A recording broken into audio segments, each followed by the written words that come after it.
बंदर गया था सुल्तानगंज घूमने के लिए। यह कोई साधारण यात्रा नहीं थी, बल्कि जिज्ञासा, मस्ती और सीख से भरी एक अनोखी कहानी थी। सुबह की हल्की धूप में गंगा किनारे की हवा जब चेहरे से टकराई तो बंदर की आंखों में चमक आ गई। उसने सोचा कि आज का दिन खास है, इसलिए उसने अपने छोटे से कैमरे को संभाला और व्लॉग बनाने का फैसला किया।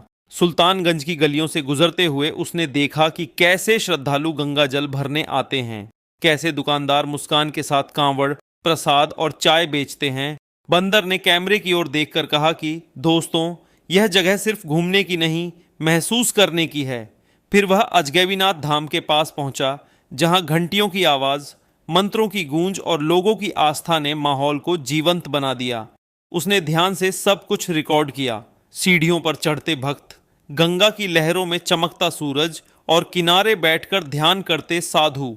बंदर ने बताया कि सुल्तानगंज में शांति और ऊर्जा साथ साथ मिलती है। इसके बाद वह घाट की ओर बढ़ा, जहां बच्चों की हंसी, नावों की आवाज और दूर से आती आरती ने दृश्य को और सुंदर बना दिया। उसने कैमरे को घुमाकर स्थानीय खाने की खुशबू कैद की, लिट्टी चोखा, चाय और मिठाइयाँ, और कहा कि यात्रा तब तक पूरी नहीं होती जब तक स्वाद न चखा जाए।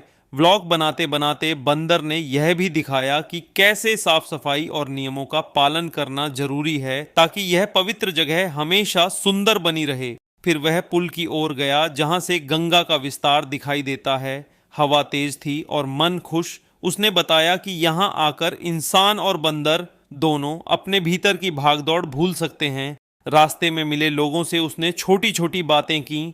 किसी ने यात्रा की कहानी सुनाई तो किसी ने आस्था का महत्व बताया।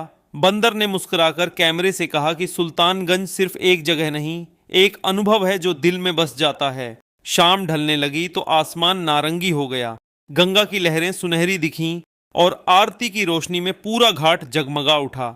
बंदर ने इस पल को खास बताते हुए कहा कि यही कारण है कि वह यहाँ व्लॉग बना रहा है, ताकि जो नहीं आ पाए वे भी इस एहसास को महसूस कर सकें।